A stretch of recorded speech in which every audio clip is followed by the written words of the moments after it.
या दुलार, गुड़ और चना खिलाकर लिया आशीर्वाद। सामने आई मनमोहक तस्वीरें। लखनऊ में मायावती ने की प्रेस कॉन्फ्रेंस। बटेंगे से लेकर जीतेंगे के बयान पर साधा निशाना। सपा और बीजेपी को दी ताकीद, कहा नारों से नहीं जीतेंगे चुनाव। रक्षा मंत्री राजनाथ सिंह ने कानपुर में तोप कारखाने का किया दौरा। धार्मिक गुरु से मिलने हरिहर धाम भी गए। बोले भारत अपने पड़ोसियों के साथ अच्छे रिश्ते बना रहा। 5 नवंबर को सांसद राहुल गांधी का रायबरेली दौरा। जिला सतर्कता अनुश्रवण समिति दिशा की लेंगे बैठक। नगर पालिका के कार्यों का कर सकते हैं लोकार्पण। रायबरेली में पुलिस पिटाई मामले में पकड़ा तूल। दरोगा और सिपाही के खिलाफ पूर्व सैनिक का प्रदर्शन। एसपी ऑफिस पर संगठनों ने आरोपियों पर की कार्रवाई की मांग। बुलंदशहर में 5 वर्षीय मासूम बच्ची से दरिंदगी की वारदात। पीड़ित बच्ची का ही रिश्ते का भाई रंगे हाथ गिरफ्तार। आप देख रहे हैं के न्यूज, खबरों का सारथी। नमस्कार, स्वागत है आपका के न्यूज में। मैं हूं आपके साथ विशाल पंडित। आप देख रहे हैं खबरों उत्तर प्रदेश। शुरू करते हैं खबरों का। चंदौली के पूर्व सांसद और भारत सरकार के पूर्व कैबिनेट मंत्री डॉक्टर महेंद्र पांडे ने दीपावली के अवसर पर मिलने पहुंचे। कैंप कार्यालय पर मिलते हुए लोगों को शुभकामनाएं थी। इस दौरान मीडिया से बात करते हुए उन्होंने कांग्रेस पर कटाक्ष करते हुए कहा कि जनता कांग्रेस के घोटालों का कर्नाटक मॉडल आज भी देख रही है। उन्होंने कर्नाटक में रातों रात किसानों की जमीन वक्फ बोर्ड के नाम किए जाने के सवाल पर कहा कि कर्नाटक में तो मुख्यमंत्री जमीन पर अपनी धर्मपत्नी के नाम कर देता है। पूरे देश को कांग्रेस कर्नाटक घोटाला मॉडल देखना चाहिए। उन्होंने कांग्रेस पर हमला बोलते हुए कहा कि पीछे का छोड़ दीजिए, 2014 से 2014 तक के घोटालों की कांग्रेस की केंद्र सरकार जानी जाती है। कर्नाटक में वक्फ बोर्ड का नया एक और घोटाला सामने आया है, लेकिन मोदी युग में यह घोटाला नहीं चलेगा, क्योंकि नरेंद्र मोदी ने ललकार के लाल किले से कहा था कि हम किसी भ्रष्टाचारी को नहीं छोड़ेंगे। अभी 27 तो दूर है, हाल में एक अदालत के अंदर जज के संग जो व्यवहार किया है, प्रदेश की जनता देख रही है कि केवल 37 सीट जीतने पर ही इनका नशा फिर हल्ला बोल वाला है। तो जनता इनको 27 में बिल्कुल सबक सिखाएगी और भाजपा की तीसरी बार सरकार। जौनपुर में एक ताइक्वांडो खिलाड़ी की मौत पर अखिलेश यादव ने कहा कि यहाँ की सरकार और प्रशासन लोगों की मदद नहीं कर रही, न्याय नहीं कर रही। कानून का राज योगी राज में पूरे देश और दुनिया में मान्यता प्राप्त है। दुर्भाग्य है उस घटना का। सरकार सख्त कदम उठाएगी, अपराधी छोड़े नहीं जाएंगे। और इसी बीच रायबरेली से बड़ी खबर आ रही है। बड़ी खबर रायबरेली से। पुलिस पिटाई मामले ने पकड़ा तूल।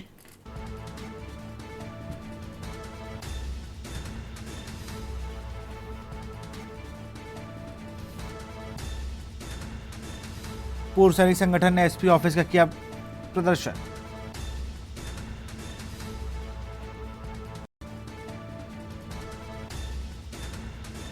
एसपी ऑफिस पर संगठनों ने किया जोरदार प्रदर्शन।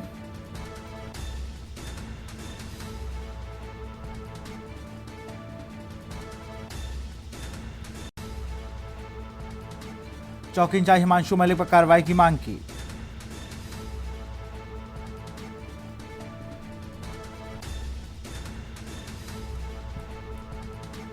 सीएम से मिलकर शिकायत करने की दी चेतावनी।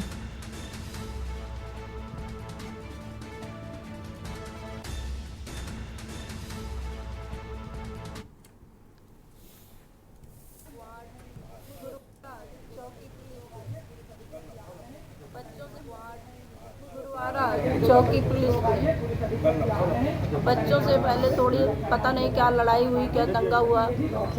बच्चे पटाखा लेने गए थे मार्केट में, उस दिन त्योहार था, लेकिन उसमें हमारे पति जब पूछने गए कि बच्चों को अंदर क्यों किए, वो पुलिस चौकी वालों ने बच्चों को पकड़ के अंदर कर दिया। उनसे पूछने गए कि क्यों उन्हें अंदर कर दिए हो, तो वो उन्होंने हमारे पति को ज़बरदस्ती बिठा लिए और फिर थोड़ी देर के बाद उन्हें कहे हमसे बयान हम लेने रहते हैं। उसके बाद हमारे पति को बहुत मारे हैं, अंदर ले जाके उन्हें बयान के उसमें हमारे पति को बहुत पति हमारा चल नहीं पा रहा है, उसके ऊपर केस भी करके उसे अंदर भी कर दिए हैं। क्या पति क्या करते थे आप? पति हमारे आर्मी के रिटायर हैं। हमारा एक फौजी है इंदर सिंह डलमऊ, उसके साथ वहाँ का जो चौकी इंचार्ज है हिमांशु मलिक, जिसने एक वर्दीधारी को एक वर्दी पहने हुए व्यक्ति ने जिस तरह से ट्रीट किया है बड़ा ही निंदनीय और चिंताजनक है और इससे वर्दीधारी की वैल्यू डाउन होती है, वो चाहे खाकी हो या हरी हो या काली हो। और इसी बीच मिर्जापुर से बड़ी खबर आ रही है। बड़ी खबर मिर्जापुर से आपको बता रहे हैं, जहां पर एक ही बाइक पर सवार 4 युवक सड़क दुर्घटना के शिकार हुए। मिर्जापुर से लालगंज जा रहे थे सभी बाइक सवार। अनियंत्रित बाइक डिवाइडर से टकराने से हुआ यह हादसा। अनियंत्रित बाइक डिवाइडर से टकराने से हुआ यह हादसा।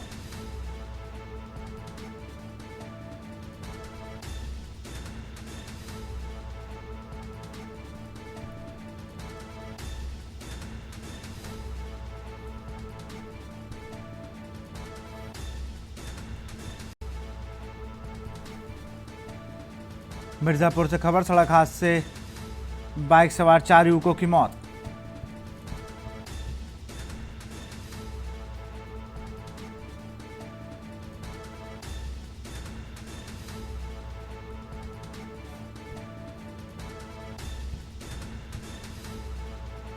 अनियंत्रित बाइक डिवाइडर से टकराने से हुआ हादसा।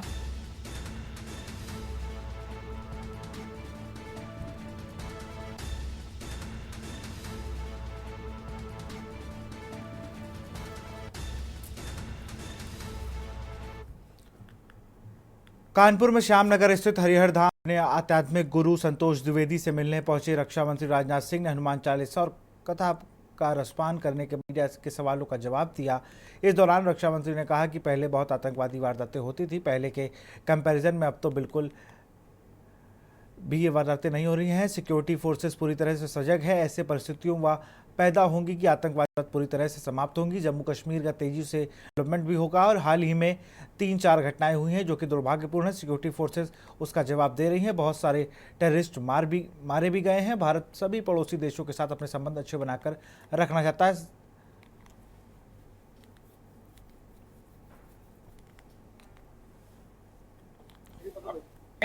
बहुत ये कहा जाए कि अब पहले की संगठन में बहुत ही नगण्य हुई है और हमारी सिक्योरिटी फोर्सेस पूरी तरह से सजग हैं और ऐसी परिस्थितियां वहां पर पैदा होंगी कि फिर आतंकवादी वारदातें पूरी तरह से वहां से समाप्त होंगी और जम्मू कश्मीर का तेजी से डेवलपमेंट होगा।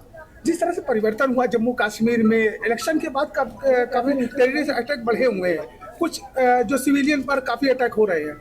नहीं, देखो ऐसा ये नहीं कह सकते कि बहुत बढ़े हुए हैं जी, लेकिन जो भी हुए हैं इधर 1, 2, 3, 4 घटनाएं हुई हैं तो निश्चित रूप से दुर्भाग्यपूर्ण है और हमारी सिक्योरिटी फोर्सेस पूरी तरह से सजग हैं और उसका जवाब भी दे रही हैं। ऐसा नहीं है कि उसका जवाब नहीं दिया जा रहा है।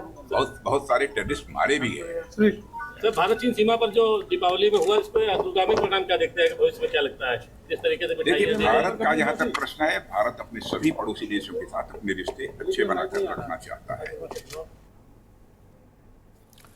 खबर कानपुर से है, जहां सीसामऊ विधानसभा क्षेत्र के नेहरू नगर स्थित अंध विद्यालय में भाजपा का बूथ अध्यक्ष सम्मेलन हुआ। कार्यक्रम में शामिल होने पहुंचे उप मुख्यमंत्री ब्रजेश पाठक ने कहा कि सपा के डीएनए में लूट और अराजकता है। आरोप लगाया गया कि समाजवादी पार्टी गुंडे बदमाशों को संरक्षण देती है। बता दें कि पार्टी ने यह सुरेश अवस्थी को प्रत्याशी बनाया है। सत्तारूढ़ दल ने सपा के कब्जे वाली यह सीट जीतने के लिए एड़ी चोटी का जोर लगाया हुआ है। इसलिए 5 दिवसीय दीपोत्सव समाप्त होने के बीच में ही आयोजित कार्यक्रम में कैबिनेट मंत्री सुरेश खन्ना, मंत्री नितिन अग्रवाल सहित भाजपा विधायक महेश त्रिवेदी, नीलिमा कटियार व एमएलसी अरुण पाठक आदि शामिल होने पहुंचे।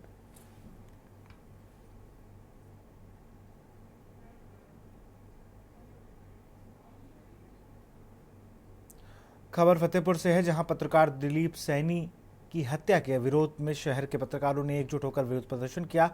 पत्रकारों ने आरोपियों की तुरंत गिरफ्तारी की और पीड़ित परिवार को मुआवजा दिए जाने की मांग की। पत्रकारों ने हाथों में दंपतियों को लेकर मार्च निकाला और न्याय की मांग करते हुए नाराजगी जताई। प्रदर्शनकारियों ने आरोप लगाया कि पुलिसकर्मी मामले में लापरवाही बरत रहे हैं और मांग की है कि दोषी पुलिसकर्मी भी जल्द उन पर भी कार्रवाई हो। पत्रकारों ने डीएम के माध्यम से मुख्यमंत्री को ज्ञापन भी सौंपा।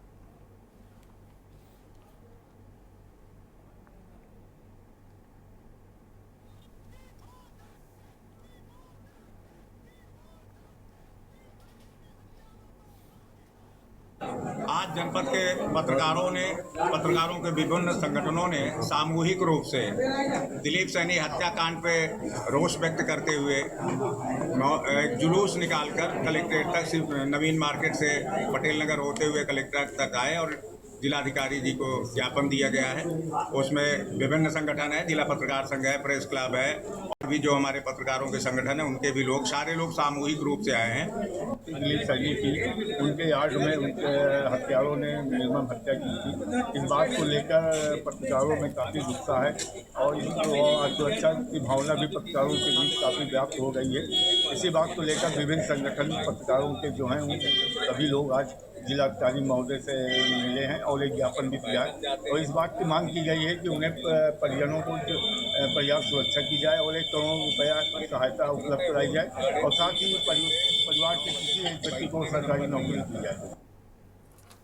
खबर अमेठी से है, जहां जगदीशपुर कोतवाली क्षेत्र के नेशनल हाईवे पर लोडियावा के पास तेज रफ्तार भारत पेट्रोलियम का टैंकर अनियंत्रित होकर हाईवे पर पलट गया। टैंकर पलटने से टैंकर में भयंकर आग लग गई, जिसमें धू कर टैंकर जलने लगा। वहीं हादसे में ड्राइवर व खलासी भी झुलस गए। सूचना पर पहुंची पुलिस ने घायल ड्राइवर और खलासी को इलाज के लिए सीएससी जगदीशपुर भिजवा दिया। आग के फवारे देखकर नेशनल हाईवे पर लंबा जाम लग गया।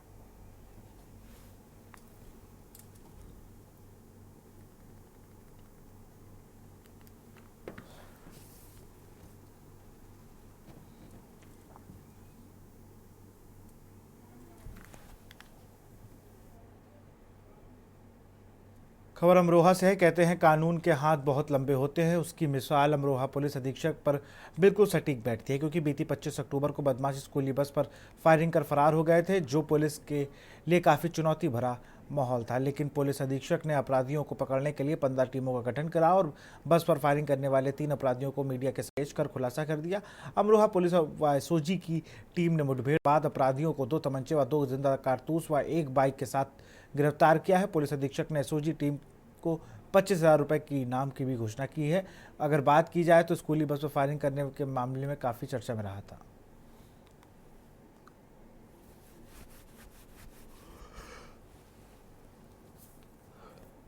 कुछ दिनों पूर्व थाना गजरौला क्षेत्र के अंतर्गत एक स्कूल बस के ऊपर फायर किए जाने की एक घटना हुई थी, जिसके संबंध में अनावरण के लिए पुलिस की कई टीमों का गठन किया गया था।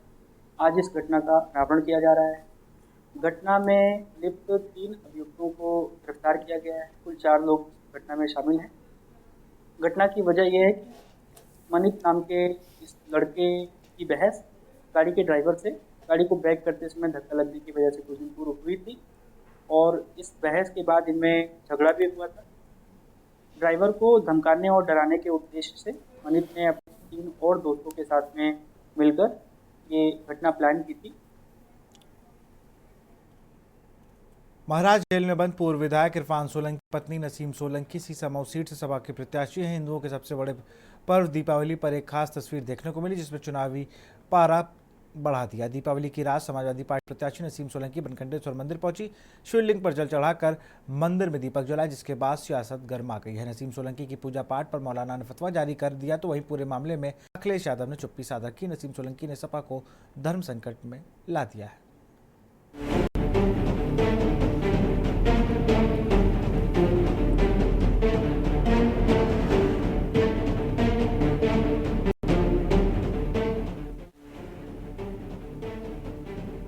यूपी विधानसभा उपचुनाव को लेकर हर पार्टी के प्रत्याशी जी तोड़ मेहनत करने में जुटे हैं। प्रत्याशी जीत के लिए कोई कसर नहीं छोड़ना चाहते। इसी कड़ी में कानपुर की सीसामऊ सीट से समाजवादी पार्टी प्रत्याशी नसीम सोलंकी का अलग अंदाज देखने को मिला, जिसने समाजवादी पार्टी को धर्म संकट में डाल दिया है। अयोध्या में राम मंदिर की प्राण प्रतिष्ठा से दूरी बनाने वाले अखिलेश यादव को खुद उनकी ही पार्टी के प्रत्याशी ने पार्टी की मुश्किलें बढ़ाते हुए उपचुनाव की लड़ाई को दिलचस्प बना दिया है। भाईचारे और सांप्रदायिक सौहार्द का हल्ला मचाने वाली समाजवादी पार्टी अब खुद अपनी ही बिछाई फिसाद में फंस गई है। दरअसल दीपावली के मौके पर कानपुर की सीसामऊ सीट से समाजवादी पार्टी की प्रत्याशी नसीम सोलंकी ने बनखंडेश्वर मंदिर स्थित शिवलिंग के पास दीपक जलाया। उन्होंने देर रात मंदिर में जलाभिषेक के बाद शिवलिंग छूकर प्रार्थना व पूजा अर्चना की। इस दौरान उनके तमाम समर्थक मौजूद रहे, जिसके बाद यूपी की सियासत गर्मा गई। मंदिर में जलाभिषेक कर नसीम सोलंकी मुश्किल में फंस गई। मंदिर में पूजा करने के मामले में उनके खिलाफ ऑल इंडिया मुस्लिम जमात के राष्ट्रीय अध्यक्ष मौलाना मुफ्ती सहाबुद्दीन रिजवी बरेलवी ने फतवा दिया। मुस्लिम जमात के राष्ट्रीय अध्यक्ष मौलाना मुफ्ती सहाबुद्दीन रिजवी बरेलवी ने नसीम के खिलाफ फतवा जारी कर कहा, इस्लाम में मूर्ति पूजा हराम है। जिस भी महिला ने ऐसा किया है वह शरीयत की मुजरिम है, उसको तौबा करना चाहिए और दोबारा कलमा पढ़ना चाहिए। वो शरीयत की गिरफ्त में है, उसको तौबा करना चाहिए और अपने अमल से आइंदा भविष्य में मुस्तकबिल में कोई भी ऐसा अमल न करे जिससे उसका ईमान, उसका इस्लाम खतरे में पहुंचे। इसलिए जिस महिला ने भी ऐसा अमल किया है उसको चाहिए कि वो तौबा करे, तजदीद ईमान करे, यानी दोबारा कलमा पढ़े और भविष्य में कोई ऐसा अमल न करे जो उसके ईमान पर फर्क पड़ता हो। सपा प्रत्याशी नसीम सोलंकी के खिलाफ फतवा जारी होने पर बीजेपी की राष्ट्रीय प्रवक्ता राकेश त्रिपाठी ने अपनी प्रतिक्रिया देते हुए सपा पर हमला बोला और कहा, सपा की लगाई आग से खुद सपा की प्रत्याशी ही जद में आ गई है। चुनावी पूजा पाठ से सपा को नुकसान हो गया है। जो आग समाजवादी पार्टी ने लगाई है, आज वो अपनी आग में खुद ही घिर गई है। कट्टरपंथ लगातार बढ़ाने का काम समाजवादी पार्टी करती रही है, मजहबी तुष्टीकरण करने का काम करती रही है। अब इरफान सोलंकी की पत्नी नसीम सोलंकी वो भगवान शिव की पूजा अर्चना करने के लिए चुनाव के वक्त पे चली गई, तो ये बात कट्टरपंथियों को अब नागवार गुजर गई है और इसलिए कट्टरपंथी अब फतवा जारी कर रहे हैं। इसलिए जब दूसरों के घर में आग लगाते हैं ना, तो अपने घर में भी आग कभी न कभी पहुंची जाती है। कट्टरपंथ से देश का भला नहीं होने वाला है, सबका साथ सबका विकास से भला होने वाला है। वैसे भी चुनाव के आधार पर जो लोग भक्ति प्रदर्शन करने लगते हैं ना, उनका ऐसा ही हश्र होता है। मामले में विवाद बढ़ने के बाद नसीम सोलंकी ने के न्यूज से बातचीत में अपनी सफाई दी। नसीम सोलंकी ने कहा कि वह हर धर्म का सम्मान करती हैं।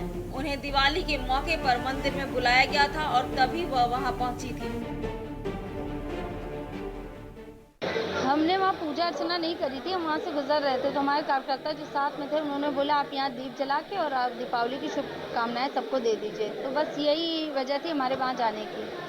और फतवा जो हुआ है तो हमारे वो बहुत बड़े हैं, उनका जो है दर्द, तो हम उसके ऊपर कुछ कहेंगे। उन्होंने बोला तो उस चीज़ का हम ख्याल रखेंगे कि आगे से हमारी वजह से किसी को ठेस ना पहुँचे। मामले को लेकर विवाद इसलिए ज्यादा बढ़ गया क्योंकि मंदिर के पुजारियों ने नसीम सोलंकी के जाने के बाद फतवा जारी होने के बाद के पूरे मंदिर का शुद्धिकरण किया और हरिद्वार से गंगा जल मंगाकर पूरे मंदिर और शिवलिंग को धोया गया। मंदिर डेली आते हैं? मंदिर आते हैं। आज मंदिर का शुद्धिकरण क्यों किया गया है? मंदिर का शुद्धिकरण इसलिए किया गया है कि हम लोग तो सनातनी हैं, सब धर्मों को मानने वाले हैं, सबका स्वागत करते हैं और सभी जगह जाते हैं। लेकिन एक इस क्षेत्र की महिला प्रत्याशी आई यहाँ पे, वो मुस्लिम है, इत्तेफाक से हमने उनका स्वागत किया। हमारा धर्म सबका स्वागत करता है, लेकिन उनके खिलाफ वो आई यहाँ पे जल चढ़ाया और दीपक जलाया, पूजा किया। हमने कोई विरोध नहीं किया, देखा कहीं कोई विरोध नहीं हुआ था। लेकिन उन्हीं के धर्मगुरुओं ने, उन्हीं के मुस्लिम धर्मगुरुओं ने उनका विरोध कर दिया, उनके खिलाफ फतवा जारी कर दिया कि जो है आपने जो है कहते हैं गलत किया, आपने जाके वो अशुद्ध स्थान पे आप गए हो, आपका हम लोग के धर्म में पूजा करना निषेध है। हम लोग जाके सब जगह पूजा करें, वो पूजा करके हमने स्वागत किया और फिर कहाँ से निषेध हो गया, कहाँ से उनका अपराध हो गया, समझे। उस धर्मगुरु के खिलाफ ही हम लोग हैं। बता दें नसीम सोलंकी सीसामऊ से पूर्व विधायक इरफान सोलंकी की पत्नी है। इरफान के जेल जाने के बाद विधायक इरफान सोलंकी की अयोग्यता के कारण उपचुनाव हो रहा है। इरफान को एक आपराधिक मामले में दोषी ठहराया गया था, जिसके चलते खाली हुई सीट पर उपचुनाव हो रहे हैं। परिसीमन के बाद 2012 में सीसामऊ में पहला विधानसभा चुनाव हुआ था। सीसामऊ सीट पर 2.5 लाख से ज्यादा मतदाता हैं, जिसमें से मुस्लिम मतदाता 1 लाख के करीब, वहीं ब्राह्मण और अनुसूचित जाति मतदाताओं की संख्या करीब 50-50 हजार है। नसीम सोलंकी ने मंदिर में पूजा में पाँच कर यूपी की सियासत को गरमा दिया। सपा के गले में ये हड्डी ऐसी अटक गई है जो खाते बन रही है और ना ही निगलते। स्पेशल डेस्क के न्यूज इंडिया। यहाँ रुकते एक छोटे से ब्रेक ले, जल्द हाजिर होंगे।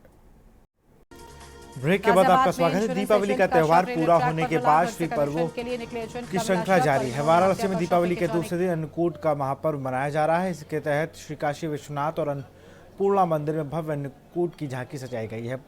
511 कुंटल अन्नपूर्णा मंदिर में तो 14 कुंटल काशी विश्वनाथ मंदिर में 56 भोग का प्रसाद चढ़ाया गया है।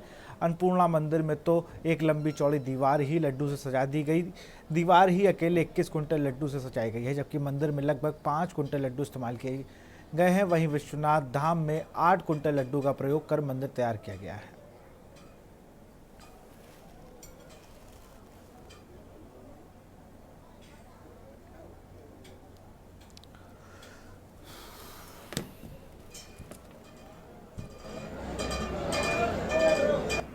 काशी का प्राचीन अन्नपूर्णा मंदिर है। यहाँ पर प्रथम तल पर 3 देवियाँ विराजमान हैं। स्वर्णमयी प्रतिमा है जिसमें भूमि जी हैं, लक्ष्मी जी हैं और अन्नपूर्णा जी हैं, और बाबा विश्वनाथ भिक्षा मांग रहा है। 5 दिन का पर्व था और धनतेरस को मंदिर के कपाट खोले गए। आज अन्नकूट है। अन्नकूट में माता जी को 56 प्रकार का भोग लगाया गया, जिसमें मिठाइयाँ थी। 17 प्रकार का नमकीन था, उसका भोग लगाया गया। लगभग 500 कुंटल मीठे का भोग माता जी को लगाया गया, अर्पित किया गया। अन्नकूट की परंपरा अति प्राचीन है। यहाँ पर लोग आते हैं तो बाबा विश्वनाथ ने भिक्षा मांगा है, इसीलिए ये परंपरा यहाँ है। यहाँ लोग आते हैं तो 2 दाने अन्न की ग्रहण करके कहीं चले जाएं, तो किसी प्रकार का रोग हो या कोई समस्या हो तो माता अन्नपूर्णा उनके ऊपर कृपा करती है। इसीलिए आज अन्नकूट का प्रसाद लोग लगभग 20,000 लोग सुबह से भोजन प्राप्त करके जा रहे हैं, और 5 दिन में लगभग 10 लाख पब्लिक यहाँ से दर्शन करके और माता का अन्नपूर्णा का प्रसाद लेके अपने घर के लिए, गंतव्य के लिए लोग जा चुके हैं। कल मिठाई का प्रसाद बांटा जाएगा। जो भक्तों को आएंगे उनको मिठाई का प्रसाद मिलेगा, वो अपने घर लेके जाएंगे। यहाँ से बालाजी भी प्रसाद जाने वाले हैं। कल ऐसा 2:30 बजे हम माता अन्नपूर्णा का प्रसाद लेके तिरुपति बालाजी जा रहे हैं। वहाँ मंगला आरती में माता जी को प्रसाद का अर्पित किया जाएगा, और माता जी की एक चुन्नी लेके जा रहे हैं, जो वहाँ पर पुरानी परंपरा है कि वहाँ चुन्नी को अर्पित की जाएगी, माता जी का भोग अर्पित किया जाएगा, और फिर वहाँ से 1 दिन के बाद हम दोबारा फिर काशी लौट रहे हैं। भगवान कृष्ण की क्रीड़ा स्थली गोवर्धन में शनिवार को आस्था की अद्भुत झलक दिखाई दी। विश्व युद्ध भारती परिधानों में देशी विदेशी श्रद्धालु हरिनाम कीर्तन करते हुए गोवर्धन पूजा में शामिल हो पहुंचे। भारतीय संस्कृति की छटा बिखेरते हुए कोई सिर पर मटकी रखकर पहुंचा तो किसी ने 56 भोग की छबरी संभाल कर रखी थी। परंपरा के तहत गिरिराज जी की तलहटी की द्वारपाल युग की तरह ही पूजन का दृश्य साकार हुआ। इस रिपोर्ट को देखिए। द्वापर युग में भगवान श्री कृष्ण ने ब्रजवासियों संग गोवर्धन नाथ का पूजन किया था। वहीं आज ब्रजवासियों सहित देश के अलग अलग हिस्सों से ही नहीं बल्कि दुनिया के विभिन्न देशों से जुटे भक्तों ने बड़े ही श्रद्धाभाव से गोवर्धन पूजा की। इस दौरान भक्ति भाव से सराबोर भक्त सब देवन को देव हैं। आज यही को ध्यान धरेंगे। तोपे पान चढ़े, तोपे दूध चढ़े और चढ़े दूध की धार आदि भजनों की धुन पर गिरिराज जी के प्राकट्य स्थल गिरिराज धाम की ओर बढ़ते हुए दिखाई देते रहे। देशी विदेशी लाखों भक्तों का सैलाब गिरिराज महाराज के जयकारे लगाते हुए वातावरण को भक्ति से सराबोर कर रहे थे। आस्था के उमड़े सैलाब से पूरे समय परिक्रमा मार्ग पर लोगों के सिर ही सिर दिखते रहे। इस दृश्य को देखकर हर कोई कहता रहा कि आज गिरिराज धाम में एक बार फिर से द्वापर युग की स्मृतियां साकार हो। इस दौरान जगह जगह श्रृंगारित ठाकुर जी के अद्भुत दर्शन होते रहे। सभी भक्त गिरधारी गौड़ी मठ से 56 भोग की टोकरी सिर पर रख मानसी गंगा की परिक्रमा करते हुए राजा वाले मंदिर पर पहुंचते रहे।